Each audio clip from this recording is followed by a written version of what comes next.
Hello दोस्तों, मेरा नाम सत्यप्रकाश पचौरी। आपका फिर से स्वागत है एक नई वीडियो में। और हमारे साथ मौजूद हैं विशाल चौहान, जिनका आर्मी में सिलेक्शन हो ही चुका है। तो उनके बारे में आज हम डिटेल्स में बातें कर रहे हैं। पुरानी वीडियो में आप देख ही चुके हैं सारी चीज़ों के बारे में, लेकिन अभी हम जो बात करेंगे डॉक्यूमेंट्स वेरिफिकेशन के दौरान क्या क्या डॉक्यूमेंट्स लेके जाने होते हैं, कौन से डॉक्यूमेंट्स की रिक्वायरमेंट होती है, कौन से डॉक्यूमेंट्स सबमिट कराए थे, वो सारी चीज़ें।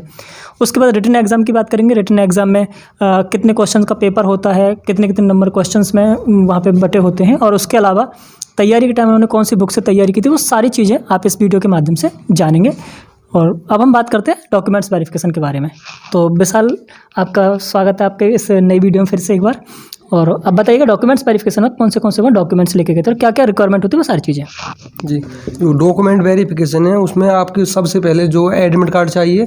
एडमिट कार्ड के बाद में आपको मार्कशीट 10वीं की और 12वीं की, जैसे जीडी से हो आप तो आपको 10th की मार्कशीट लेके जानी है, और आप जो टेक्निकल में हो तो टेक्निकल के लिए आपको 12th की मार्कशीट लेके जानी है। अनमेरिड सर्टिफिकेट होता है वो लेके जाना है प्रधान से, और कास्ट सर्टिफिकेट मैं जनरल से आता हूँ तो ऑब्वियसली मेरा ऑनलाइन वाला नहीं बनता है, जो तहसील से बनता है, तो प्रधान का जो होता है वही बनता है। और उसके बाद में तहसील से एफिडेविट वगैरह, कोई नाम में गलती है आपके में तो एफिडेविट बन के आता है, उसको ले जाना पड़ता है। लेकिन बहुत सारी जगह पे मांगते भी हैं, और जो मैंने जहाँ रैली कंडक्ट हुई थी वहाँ पे उन्होंने खुद ही बनाया था, मेरठ ARO से बन के आया था, तो वो ही चला था उस जगह पे। ओके, तो क्या आपके भी नाम में कोई डॉक्यूमेंट्स वगैरह में कोई मिस्टेक थी, ऐसा कुछ था? जी सर, मेरे जो पापा का नाम है उसमें 1-2 स्पेलिंग गलत थी, तो उसके लिए मैंने एफिडेविट बनाया था, उस पर SDM साहब के साइन हुए थे, और फिर वो ले लिया, सब सही, कुछ सब निकला सही कुछ। ओके, तो डॉक्यूमेंट्स के बाद वहाँ पर रिटन एग्जाम होता है। रिटन में क्या क्या क्वेश्चंस आते हैं, वो सारी चीज़ एक बार बताइए। रिटर्न जो है हमारे 50 क्वेश्चन आते हैं, उसमें प्रत्येक क्वेश्चन जो होता है वो 4 नंबर का होता है। तो अभी हमारा जो पेपर है 200 नंबर का आता है, उसमें से 20 क्वेश्चन करने हैं आपको, 80 मार्क होगी जब भी आप क्वालिफाई कर पाओगे। उसमें से 15 क्वेश्चन फिजिक्स के होते हैं, और 10 क्वेश्चन केमिस्ट्री के, और 15 क्वेश्चन मैथ के होते हैं, जिसमें टेक्निकल के भी क्वेश्चन होते हैं, और जो वैसा मतलब एडवांस नहीं होता उसमें से भी क्वेश्चन होते हैं। 5 क्वेश्चन रीजनिंग के और 5 GK के होते हैं उसमें से क्वेश्चन। ओके, टोटली 50 क्वेश्चन होते हैं। 50 ओके, और जो रीजनिंग के लिए जो बता रहे हो तैयारी, आपने कौन सी बुक से तैयारी की थी? मैंने राम सिंह यादव की बुक आती है, नीला चीता और लाल चीता नाम से प्रैक्टिस सेट आता है, और एक बुक आती है लाल कलर की, उससे की थी। 2 बुक आती हैं राम सिंह यादव, यजुवेंद्र यादव की, और अरिहंत की भी बेस्ट बुक होती है, अरिहंत की भी इसी मैंने तैयारी की है। ओके, तो ये जो क्वालिफाइंग जो मार्क्स होते हैं कितने पे आपका लगभग क्लियर हो जाता है पेपर? मैंने जो है सर, मैंने 42 क्वेश्चन अटैम्प्ट किए थे, उसमें से शायद 2 क्वेश्चन डाउट था मेरे को, 2 क्वेश्चन शायद गलत होंगे, उसमें से 40 सही थे। लेकिन ऐसा है, आर्मी में कभी वैकेंसी ओपन नहीं होती है, ये भी नहीं पता होता है कि मेरिट कितने पे गई है। ये तो ये हमारे साथ वाले बंदे हैं, उनसे पता लगता है कि भाई तुमने कितने क्वेश्चन किए थे। लेकिन यहाँ से मेरा ख्याल है, मेरे दोस्त थे, उसने 33-34 क्वेश्चन में बता रहा था कि हाँ मैंने 33-34 अटैम्प्ट किए थे, तो उसका हो गया उतने पे भी। तो लगता है शायद 34-35 पे मेरिट गई होगी, लेकिन मैंने 42 अटैम्प्ट किए थे।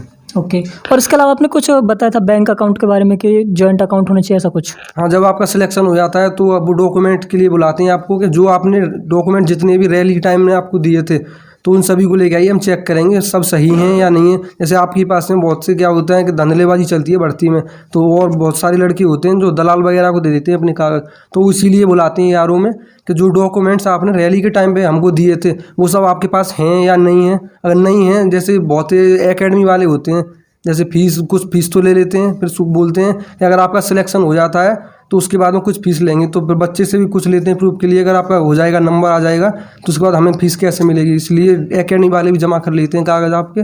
तो यही बुलाते हैं, आर्मी वाले होते हैं कि अपने जितने भी डॉक्यूमेंट्स आपने दिए थे सबको लेके आइए, हम चेक करेंगे। और आपकी कुछ कागज़ों में भी कमी निकलती है तो आपको उसके लिए टाइम देंगे 10-12 दिन का।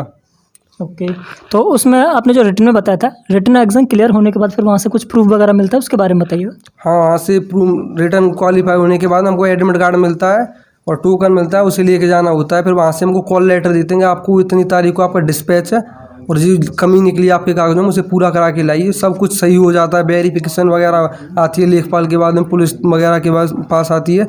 जब सब कुछ सही निकल आता है उसके बाद ही हमको डिस्पैच करते हैं। अगर मान के चलो हमको डेट दी है और जब तक हम डिस्पैच नहीं हो पाते हैं, कुछ कमी है, तो आप अपने कागज़ों को फिर से सही करा के जाते हो, चले जाओ उनके पास में, और उसके बाद में भी डिस्पैच कर सकते हैं, आपको टाइम और मिलेगा। जैसे अभी मेरा डिस्पैच जो है वो 24 तारीख को है, लेकिन अगर कुछ कमी आती है तो मेरे को और टाइम मिलेगा, लेट भी भेज सकते हैं मेरे को डिस्पैच के लिए। ओके, यानी आपका जो पेपर की जो मेरिट लगी थी वो किस डेट पे लगी थी? मेरा 15 जनवरी को आगरा में एकलव्य स्टेडियम है, उसमें एग्ज़ाम कंडक्ट हुआ था, और 15 जनवरी के बाद 30 जनवरी को मेरी मेरिट लगी थी। 30 जनवरी को मेरिट लगने के बाद में मेरी 2 तारीख को मुझे यार में बुलाया कि आप अपनी सब डॉक्यूमेंट हैं वो सब लेके आइए साथ में, और वहाँ पे चेकअप हुआ। 2 तारीख के बाद में फिर मैं गया था, मेरे कुछ कागज़ों में कमी थी, तो अभी हाल ही में 8-10 दिन बाद मैं गया था, तो अब मेरा डिस्पैच है 24 तारीख को। अच्छा, यानी 2 तारीख को आपके वहाँ मेरिट लग चुकी थी, 24 तारीख को आपको डिस्पैच के लिए बुलाया, यानी आपको 20-22 दिन के गैप में बुला लिया जाता है। ओके, तो वहाँ पे सारी चीज़ें कंप्लीट करने के बाद आपने बताया कोई री मेडिकल वगैरह भी मिलता है, उसके बारे में बताइए। हाँ, अगर आपको मेडिकल में कुछ प्रॉब्लम है, जैसे कान साफ वगैरह नहीं है या कोई कमी है, तो MHO मिलेक्टिव हॉस्पिटल है, उसमें स्पेशलिस्ट डॉक्टर होते हैं, OPD वगैरह, जिसके आपको ऑर्थो का कोई पॉइंट मिला है या स्किन का पॉइंट मिला है, तो यहाँ पे भर्ती रैली कंडक्ट होती है। वहाँ पे तो इतने स्पेशल डॉक्टर नहीं होते हैं, लेकिन मिलेक्टिव हॉस्पिटल जहाँ पे फौजी होते हैं, जिनके रिलेशन वालों का फ्री इलाज होता है, तो वहाँ पे स्पेशलिस्ट होते हैं डॉक्टर। तो वहाँ पे जो आपकी कमी निकली है उसी का रीमेडिकल होता है। जैसे मेरे पैरों में दिक्कत थी, वो लेग से जो पैरों में गैप ज़्यादा होता है, टेढ़ापन, तो उसका पॉइंट मिला था मेरे को। तो वहाँ पे स्पेशलिस्ट OPD डॉक्टर होते हैं ऑर्थो वाले, उन्होंने चेकअप किया, सब कुछ सही निकला।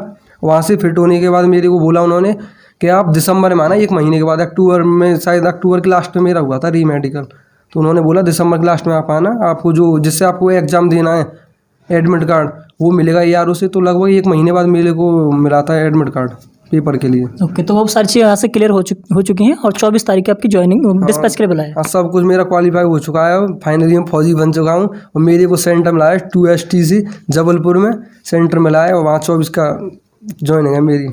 ओके विशाल, आपको एक बार फिर से बधाई, आपने ये पेपर सारी चीज़ क्लियर किया और इतने अच्छे तरीके से समझाया।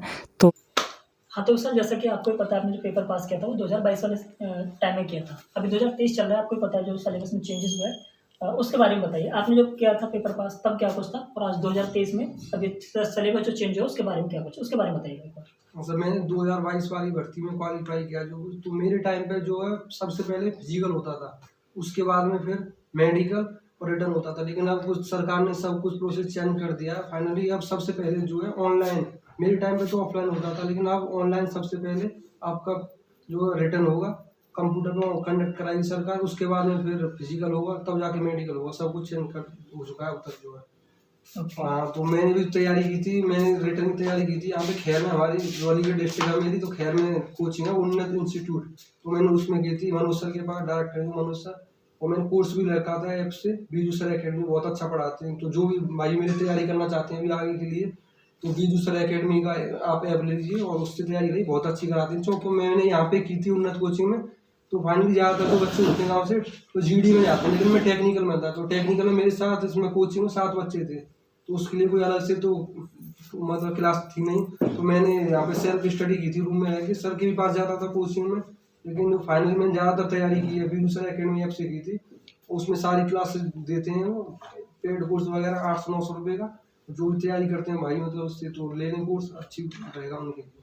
ओके, तो अगर इसके बारे में कुछ और स्पेशली आप बताना चाहते हो, जो भी तैयारी कर रहे हो उसके बारे में, तो उनके बारे में क्या कुछ बताना चाहोगे? ये पहले रेस का कंपटीशन बहुत ज़्यादा हार्ड रहता था, जो तैयारी नहीं भी करते थे वैसे ही फॉर्म डाल देते, भीड़ बहुत ज़्यादा हो जाती थी। लेकिन अब ऐसा कुछ नहीं होगा। अब ज़्यादातर मतलब पढ़ाई पे ध्यान दीजिए सबसे पहले, क्योंकि सबसे पहले सरकार जो है मोदी का सबसे पहले आपका टेस्ट ही लेगी, उसके बाद में फिजिकल वगैरह होगा, मेडिकल वगैरह। तो सबसे पहले आप पढ़ाई पे ज़्यादा ध्यान दीजिए। और अब तो रेस के लिए भी, पहले मैंने जब रेस क्वालिफाई की थी तो उस टाइम थोड़ी कम टाइमिंग मिलती थी रेस के लिए। और अब ऐसी उम्मीद करता हूँ शायद अब अगर आप टेस्ट पास करोगे उसके बाद ज़्यादा भीड़ नहीं जाएगी, पेपर को पास करेंगे तो टाइम भी अच्छा मिलेगा आपको, 5.5-6 मिनट मिलेंगे लगभग इसके लिए। हाँ, तो दोस्तों आप इस चीज़ का विशेष ध्यान रखिएगा, जो 2023 में जो भर्ती होने वाली है इसमें सिलेबस चेंज कर दिया गया है। तो यहाँ पर पहले आपका रिटन एग्जाम होता है, उसके बाद फिजिकल होता है। हाँ हाँ, तो जितना भी आप तैयारी कर रहे हैं वो ध्यान रखिएगा, रिटन पर आप अच्छे से फोकस कीजिएगा। और मेरा भी ये मानना है कि जिनके रिटन मोस्ट ऑफ क्लियर हो जाएंगे उनके ज़्यादा चांसेस रहेंगे, क्योंकि जो रिटन में अच्छे होते हैं, पढ़ने में अच्छे होते हैं, तो उनका जो थोड़ा फिजिकल है वो थोड़ा सा कम होता है। हाँ, अभी जो है अप्लाई हो रहे हैं अग्निवीर के लिए, अभी फॉर्म अप्लाई हो रहे हैं, और जल्दी से ज़्यादा भाई करें, तैयारी करें अच्छी से, अपने सपनों को साकार करें। ओके, तो अगर आपको दोस्तों वीडियो पसंद आई हो और तो वीडियो को लाइक कीजिए, ज़्यादा से ज़्यादा दोस्तों के साथ शेयर कीजिए। आपको कोई कमेंट्स हो, कोई आपको कुछ जानना हो, कुछ पूछना हो, तो आप इस वीडियो में कमेंट्स भी कर सकते हैं। तो विशाल, एक बार फिर से आपको बहुत बहुत बधाई, आपका आर्मी में सिलेक्शन हो चुका है और आप अग्निवीर भर्ती में आपका सिलेक्शन क्लियर हो चुका है, उसके लिए एक बार फिर से आपका धन्यवाद और बहुत बहुत बधाई। धन्यवाद।